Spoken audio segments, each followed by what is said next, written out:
Welcome to Kannan info Tamil. நம்ம இன்னைக்கு என்ன டாபிக் பார்க்க போறோம் அப்படின்னா 3 முக்கியமான டிஃபென்ஸ் அப்டேட் இந்த வீடியோல பார்க்க போறோம்.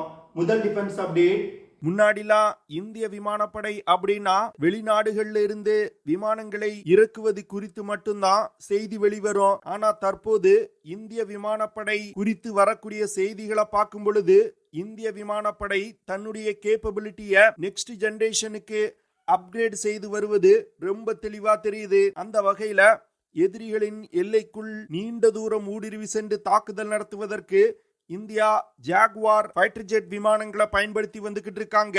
இந்த விமானங்களை ரீப்ளேஸ் செஞ்சுட்டு அன்மேன் டீப் பெனிட்ரேட்டிங் ஸ்ட்ரைக் யுஏக்களை படையில் இணைப்பதற்கு இந்திய விமானப்படை திட்டமிட்டிருப்பதா செய்திகள் வெளிவந்திருக்கு. எதற்காக இந்தியா ஜாகுவார் விமானங்களை ரீப்ளேஸ் செஞ்சுட்டு யுஏக்களை பயன்படுத்த போறாங்க?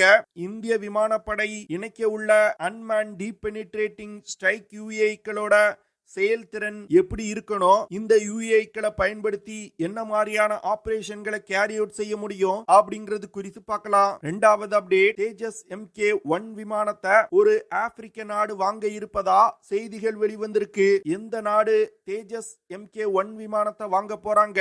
இதன் மூலமா இந்தியாவுக்கு கிடைக்கக்கூடிய நன்மைகள் என்ன? இந்த நாடு ஏன் தேஜஸ் விமானத்தை வாங்க முயல்றாங்க அப்படிங்கிறது குறித்து பார்க்கலாம். மூன்றாவது அப்டேட், மலேசியா தங்கள் விமானப்படையில் பயன்பாட்டில் உள்ள Sukhoi 30 விமானங்களை இந்தியாவின் உதவியோடு அப்கிரேட் செய்ய இருப்பதா செய்திகள் வெளிவந்திருக்கு. மலேசியா எதற்காக Sukhoi 30 விமானங்களை அப்கிரேட் செய்வதற்கு ரஷ்யாவிடம் செல்லாமல் இந்தியா கிட்ட வர்றாங்க? மலேசியாவின் Sukhoi 30 விமானத்துல என்ன அப்கிரேட இந்தியா செய்ய போறாங்க அப்படிங்கிறது குறித்து நம்ம டீடைலா இந்த வீடியோல பார்க்கலாம். இந்திய விமானப்படை எதிரிகளின் எல்லைக்குள் நீண்ட தூரம் ஊடுருவி சென்று தாக்குதல் நடத்துவதற்கு தற்போது ஜாகுவார் விமானங்களை பயன்படுத்தி வந்துகிட்டு இருக்காங்க. ஜாகுவார் விமானங்களை இயக்கக்கூடிய பைலட்டுகளுக்கு பிரத்யேகமா எதிரிகளின் எல்லைக்குள் நீண்ட தூரம் ஊடுருவி சென்று தாக்குதல் நடத்துவதற்கான பயிற்சிகள் அளிக்கப்பட்டிருக்கு. ஜாகுவார் விமானத்தோட சிறப்பு அம்சம் என்னன்னா, சூப்பர்சானிக் வேகத்துல குறைவான உயரத்துல பறக்கக்கூடிய திறன் கொண்டது. இப்படி குறைவான உயரத்துல பறக்கும் பொழுது எதிரிகளின் ரடார் சிஸ்டத்தினால இந்த விமானத்தை கண்டுபிடிக்க முடியாது. இதன் காரணமாக தான் எதிரிகளின் எல்லைக்குள் இந்த விமானத்தினால நீண்ட தூரம் ஊடுருவி செல்ல முடியும். தற்போது இந்திய விமானப்படையில 120 ஜாகுவார் விமானங்கள் பயன்பாட்டில் இருந்து வருது. இந்த விமானங்களை 1975ல இந்திய விமானப்படையில் முதல்ல இணைச்சாங்க. இந்த ஜாகுவார் விமானங்களை பிரத்யேகமா அணு ஆயுத தாக்குதல் நடத்துவதற்கும் கிரவுண்ட் அட்டாக் செய்வதற்கும் இந்திய விமானப்படை பயன்படுத்தி வந்துகிட்டு இருக்காங்க. இந்த ஜாகுவார் விமானங்கள் 2035வது வருடத்தோட இந்திய விமானப்படையில் இருந்து ரிட்டையர்ட் செய்யப்பட உள்ளது. அதனால இந்த 120 விமானங்களை ரீப்ளேஸ் செய்ய வேண்டிய கட்டாயத்துல இந்திய விமானப்படை இருக்காங்க. இந்த சூழ்நிலையில இந்திய விமானப்படையின் ஸ்போக்ஸ் பர்சன் ஒரு பேட்டி கொடுத்திருந்தாரு.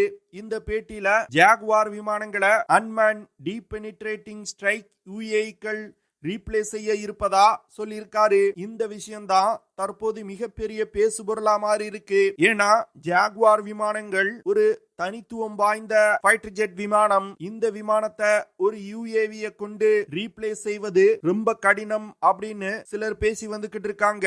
ஆனா சிலர் இது போன்ற டீப் பெனிட்ரேட்டிங் செய்வதற்கு அன்மேன் ஏரியல் வெஹிக்கிள்களை பயன்படுத்துவதுதான் நல்ல விஷயமா இருக்கும் அப்படின்னு சொல்லி வந்துகிட்டு இருக்காங்க. ஜாகுவார் விமானங்கள்னால அதிகபட்சமா 15,700 கிலோகிராம் எடையை சுமந்து கொண்டு பறக்க முடியும். இந்த விமானம் ஒரு ட்வின் இன்ஜின் கொண்ட விமானம். ஜாகுவார் விமானத்தினால அதிகபட்சமா 1700 கிலோமீட்டர் பெர் ஹார் வேகத்துல பறக்க முடியும். இந்த விமானங்கள்னால அதிகபட்சமா 1902 கிலோமீட்டர் தூரம் வரைக்கும் பறக்க முடியும். இந்த விமானத்துல air to air missile, air to surface missile, anti ship missile, anti radiation missile, precision guided units போன்ற பல்வேறு விதமான ஆயுதங்களை இணைச்சு வச்சிருக்காங்க. இதுல ரொம்ப முக்கியமானது, இந்தியா தன்னுடைய அணு ஆயுத தாக்குதலுக்கு ஜாகுவார் விமானங்களை பயன்படுத்துவதற்கு தான் திட்டமிட்டிருக்காங்க. இவ்வளவு முக்கியமான விமானத்தை தான் அன்மேன் ஏரியல் வெஹிக்கிள்களை கொண்டு இந்தியா ரீப்ளேஸ் செய்ய திட்டமிட்டிருக்காங்க. இந்திய விமானப்படை 2 அன்மேன் ஏரியல் வெஹிக்கிள் திட்டங்களை எவாலுவேட் செய்து வருவதா சொல்றாங்க. Unmanned deep penetrating strike platforms வரும் காலத்துல இந்திய விமானப்படையில மிகப்பெரிய அளவுல இணைக்கப்படும் அப்படின்னு சொல்லியிருக்காங்க. தற்போது இந்திய விமானப்படை படையில் இணைக்கப்பட உள்ள அன்மேன் ஏரியல் வெஹிக்கிளோட ஸ்டெல்த் திறன், எவ்வளவு எடை கொண்ட ஆயுதங்களை அந்த யுஏவினால சுமந்து செல்ல முடியும், அந்த யுஏவி எவ்வளவு வேகத்துல பறக்கணும் அப்படிங்கிற பல விஷயங்கள் குறித்து இந்தியாவின் ஏரோநாட்டிக்கல் டெவலப்மெண்ட் எஸ்டாப்ளிஷ்மெண்ட் நிறுவனத்துடன் டிஸ்கஸ் செஞ்சு வந்துகிட்டு இருக்காங்க. இந்த அன்மேன் டீப் பெனிட்ரேட்டிங் ஸ்ட்ரைக் பிளாட்ஃபார்ம்ஸை பயன்படுத்தி எதிரிகளின் எல்லைக்குள் நீண்ட தூரம் ஊடுருவி சென்று எதிரிகளோட முக்கியமான ராணுவ தளங்கள், ரடார் ஸ்டேஷன்ஸ், ஆயுத கிடங்குகள், பங்கர்கள், விமான ஓடுதளங்கள் போன்ற பல்வேறு டார்கெட்டுகளை தாக்கும் வகையில உருவாக்கப்பட உள்ளது. இந்த அன்மேன் ஏரியல் வெஹிக்கிளோட இன்னொரு முக்கியமான விஷயம் ஆம்கா விமானம் போன்று அதிக ஸ்டெல்த் திறன் கொண்டதா இருக்க போகுது. இதனால ரொம்பவும் காம்ப்ளெக்ஸான யுத்த களங்கள்ல இந்த யுஏக்கள்னால பறந்து சென்று தாக்குதல்களை நடத்த முடியணும். இப்படி ஆபத்தான எதிரி எல்லைக்குள் நீண்ட தூரம் ஊடுருவி சென்று தாக்குதல் நடத்துவதற்கு அன்மேன் ஏரியல் வெஹிக்கிள்களை பயன்படுத்த திட்டமிட்டிருப்பதோட முக்கியமான காரணம் நமது பைலட் ரிஸ்க இந்த யுஏக்களை பயன்படுத்தி குறைக்க முடியும். அது மட்டும் இல்லாம ஃபைட்டர் ஜெட் விமானங்களை ஆபரேட் செய்ய ஆகக்கூடிய செலவை விட யுஏக்களை ஆபரேட் செய்யக்கூடிய செலவு ரொம்ப கம்மியா இருக்குது. யுஏக்கள்னால ஹை த்ரெட் என்விரான்மெண்ட்லயும் பறந்து சென்று ஆபரேஷன்களை கேரி அவுட் செய்ய முடியும். இது போன்ற பல சிறப்பு அம்சங்கள் இந்த அன்மேன் டீப் பெனிட்ரேட்டிங் ஸ்ட்ரைக் பிளாட்ஃபார்ம்ஸ்ல இருக்குது. இந்திய விமானப்படை இந்த அன்மேன் டீப் பெனிட்ரேட்டிங் ஸ்ட்ரைக் பிளாட்ஃபார்ம்ஸ படையில் இணைப்பதன் மூலம் தன்னுடைய கேப்பபிலிட்டிய நெக்ஸ்ட் ஜெனரேஷன் டெக்னாலஜியை கொண்டு அப்கிரேட் செய்யறாங்க. இந்த விஷயம் வரும் கால யுத்த களங்கள்ல இந்திய விமானப்படை சிறப்பா சண்டையிடுவதற்கு உதவும் அப்படின்னு டிஃபென்ஸ் எக்ஸ்பர்ட் சொல்றாங்க. அடுத்த update, democratic republic of Congo அப்படிங்கிற ஆப்பிரிக்க நாடு தன்னுடைய விமானப்படையை மாடர்னைஸ் செய்வதற்கு திட்டமிட்டிருக்காங்க. ரிப்பப்ளிக் ஆஃப் காங்கோ விமானப்படையில சோவியத் யூனியனால் தயாரிக்கப்பட்ட சூகோய் Su-25 ஃப்ராக்ஃபுட் விமானங்கள் பயன்பாட்டில் இருந்து வருது. இந்த விமானங்கள் ரொம்ப பழைய விமானங்கள். தற்போது காங்கோல பல உள்நாட்டு பிரச்சனைகள் போய்கிட்டு இருக்கு. காங்கோல பல தீவிரவாத அமைப்புகள் அரசுக்கு எதிராக செயல்பட்டு வந்துகிட்டு இருக்காங்க. அது மட்டும் இல்லாம காங்கோவோட அண்டை நாடுகள் தீவிரவாதிகளுக்கு ஆதரவா செயல்பட்டு வந்துகிட்டு இருக்காங்க. சமீபத்துல கூட டெமோக்ராட்டிக் ரிப்பப்ளிக் ஆஃப் காங்கோ விமானப்படையை சேர்ந்த ஒரு விமானத்தை சுட்டு வீழ்த்தி இருக்காங்க. இதனால காங்கோ தங்கள் விமானப்படையை நவீனப்படுத்த வேண்டிய கட்டாயத்துல இருக்காங்க. இந்த சூழ்நிலையில தான் காங்கோ விமானப்படை இந்தியாவின் தேஜஸ் MK-1 விமானத்தை வாங்கி தங்கள் விமானப்படையில் இணைப்பதற்கு திட்டமிட்டிருப்பதா செய்திகள் வெளிவந்திருக்கு. காங்கோ விமானப்படையில தற்போது பயன்பாட்டில் உள்ள Su-25 ஃப்ராக்ஃபுட் விமானங்கள் பிரத்யேகமா தீவிரவாதிகள் பதுங்கி இருக்கக்கூடிய இடங்கள் மீது ஏர் டு கிரவுண்ட் தாக்குதல் நடத்துவதற்கு பயன்படுத்தப்பட்டு வந்துகிட்டு இருக்கு. இந்த Su-25 ஃப்ராக்ஃபுட் விமானங்கள் ரொம்ப பழசாயிட்டு, அதனால அந்த விமானங்களை ரீப்ளேஸ் செய்வதற்காக தான் தேஜஸ் MK-1 மல்டி ரோல் ஏர்கிராப்ட காங்கோ விமானப்படை வாங்குவதற்கு திட்டமிட்டிருக்காங்க. ஆகஸ்ட் மாதம் காங்கோ விமானப்படையை சேர்ந்த முக்கியமான அதிகாரிகள் இந்தியாவுக்கு சுற்றுப்பயணம் வந்திருந்தாங்க.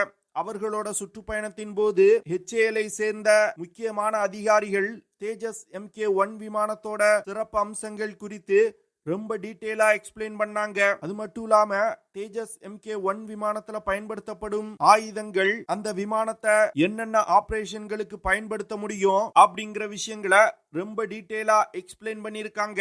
தேஜஸ் MK-1 விமானத்தோட மெயின்டெனன்ஸ், பைலட் ட்ரெயினிங் போன்ற விஷயங்களையும் காங்கோ விமானப்படையை சேர்ந்த அதிகாரிகள் HAL அதிகாரிகளுடன் பேசியிருக்காங்க. காங்கோ விமானப்படை எதிர்பார்க்கக்கூடிய பல ஃபீச்சர்கள் தேஜஸ் MK-1 விமானத்துல இருக்குது. அது மட்டும் இல்லாம தேஜஸ் MK-1 விமானத்தோட விலை குறைவாதான் இருக்குது.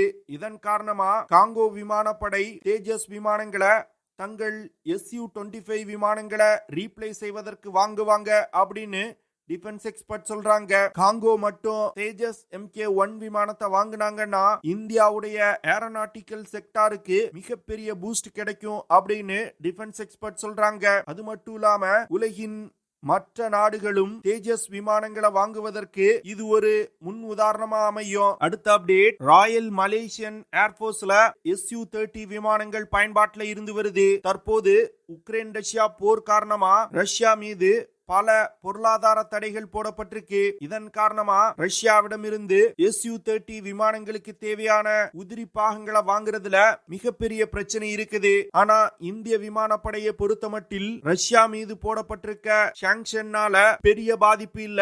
இதற்கு காரணம் இந்திய விமானப்படையில் பயன்பாட்டில் உள்ள Su-30 MKI போர் விமானத்துல பல உள்நாட்டு பாகங்களை பயன்படுத்தி வந்துகிட்டு இருக்காங்க. ரஷ்யா பயன்படுத்தக்கூடிய Su-30 விமானத்திற்கும் இந்திய விமானப்படை பயன்படுத்தக்கூடிய Su-30 விமானத்திற்கும் பெரிய வித்தியாசம் இருக்குது. இதனால தற்போது ரஷ்யாவுக்கு அடுத்து Su-30 விமானங்களை அப்கிரேட் செய்யணும்னா இந்தியாவிடம் தான் அந்த கேப்பபிலிட்டி இருக்குது. இதன் காரணமா பல நாடுகள் தங்கள் விமானப்படையில் உள்ள Su-30 விமானங்களை அப்கிரேட் செய்வதற்கு இந்தியாவை நாடி வர்றாங்க. அந்த வகையில இந்தியாவின் நெருங்கிய நட்பு நாடான மலேசியா தங்கள் விமானப்படையில் பயன்பாட்டில் உள்ள 18 Su-30 விமானங்களை அப்கிரேட் செய்வதற்கு இந்தியாவிடம் பேச்சுவார்த்தை நடத்தி தற்போது ஒரு முக்கியமான ஒப்பந்தத்துல கையெழுத்திட்டு இருக்காங்க. அதாவது உத்தரப்பிரதேசை தலைமையிடமாக கொண்டு இயங்கக்கூடிய சாம்டெல் ஏவியேஷன் சிஸ்டம் லிமிடெட் நிறுவனத்துடன் மலேசியா ஒரு ஒப்பந்தத்துல கையெழுத்திட்டு இருக்காங்க. இந்த ஒப்பந்தத்தின் மூலமா மலேசிய விமானப்படையில் பயன்பாட்டில் உள்ள Su-30 விமானங்களுக்கு மல்டி ஃபங்க்ஷனல் டிஸ்பிளே மற்றும் ஹெட்ஸ் அப் டிஸ்பிளேக்களை சப்ளை செய்ய போறாங்க. மலேசியா ஆர்டர் செஞ்சிருக்க மல்டி ஃபங்க்ஷனல் டிஸ்பிளே மற்றும் ஹெட்ஸ் அப் டிஸ்பிளேய இந்திய விமானப்படையில் பயன்பாட்டில் உள்ள Su-30 MKI போர் விமானங்கள்ல ஏற்கனவே பயன்படுத்தி வந்துகிட்டு இருக்காங்க. அதனால அந்த சிஸ்டத்தோட செயல்திறன் ஏற்கனவே ப்ரூவ் செய்யப்பட்டிருக்கு. இதன் காரணமாக தான் மலேசியா தங்கள் விமானப்படையில் பயன்பாட்டில் உள்ள விமானங்களை அப்கிரேட் செய்வதற்கு இந்த சிஸ்டங்களை இந்தியாவிடமிருந்து வாங்குறாங்க. இந்த சாம்டெல் ஏவியேஷன் சிஸ்டம் லிமிடெட் நிறுவனம் HAL நிறுவனத்தோட ஒரு ஜாயிண்ட் வெஞ்சர் கம்பெனி. இதுவரைக்கும் 1000க்கும் மேற்பட்ட மல்டி ஃபங்க்ஷனல் டிஸ்பிளே மற்றும் ஹெட்ஸ் அப் டிஸ்பிளேக்களை இந்த நிறுவனம் இந்திய விமானப்படைக்கு சப்ளை செஞ்சிருக்காங்க. மலேசிய விமானப்படையின் Su-30 MKI போர் விமானத்துல மல்டி ஃபங்க்ஷனல் டிஸ்பிளே மற்றும் ஹெட்ஸ் அப் டிஸ்பிளேக்களை அப்கிரேட் செய்வதன் மூலம் பைலட்டால ஒரு யுத்த நேரத்துல விமானத்தை மிக எளிதா ஓட்ட முடியும். ஏன்னா தற்போது பைலட்டுகள் விமானத்தோட கண்டிஷனை தெரிஞ்சுக்கிறதுக்கு கீழே இருக்கக்கூடிய டிஸ்பிளேக்களை பார்க்க வேண்டியது இருக்குது. ஆனா தற்போது இந்த மல்டி ஃபங்க்ஷனல் டிஸ்பிளே மற்றும் ஹெட்ஸ் அப் டிஸ்பிளே மூலமா பைலட்டுகள் நேரா பார்த்து கொண்டே அனைத்து டேட்டாக்களையும் பார்க்க முடியும். இதனால பைலட்டோட எஃபிஷியன்சியும் மிகப்பெரிய அளவுல அதிகரிக்கும். இதனால ரஷ்யா மீது தொடர்ந்து பொருளாதார தடைகள் நீடித்தால் இன்னும் பல நாடுகள் தங்கள் படையில் பயன்பாட்டில் உள்ள ரஷ்ய விமானங்களை அப்கிரேட் செய்வதற்கு இந்தியாவை தான் நாடி வருவாங்க. இந்த ஆப்பர்ச்சுனிட்டியை இந்தியாவின் ஏரோநாட்டிக்கல் செக்டார் பயன்படுத்தி கொண்டு மிகப்பெரிய அளவுல வளர்ச்சி அடைவாங்க அப்படின்னு டிஃபென்ஸ் எக்ஸ்பர்ட் சொல்றாங்க. ஓகே ஃப்ரெண்ட்ஸ், நம்ம வீடியோவோட நிறைவு பகுதிக்கு வந்துட்டோம். இதெல்லாம் தான் நான் உங்ககிட்ட ஷேர் பண்ணணும் அப்படின்னு நினைச்ச விஷயங்கள். ஐ ஹோப் நான் ஷேர் பண்ண விஷயங்கள் உங்களுக்கு பிடிச்சிருக்கும்னு நினைக்கிறேன். அப்படி பிடிச்சிருந்துச்சுன்னா ஷேர் பண்ணுங்க, லைக் பண்ணுங்க, கமெண்ட் பண்ணுங்க. மறக்காம நம்ம சேனலுக்கு சப்ஸ்கிரைப் பண்ணுங்க. See you in the next video. Jai Hind.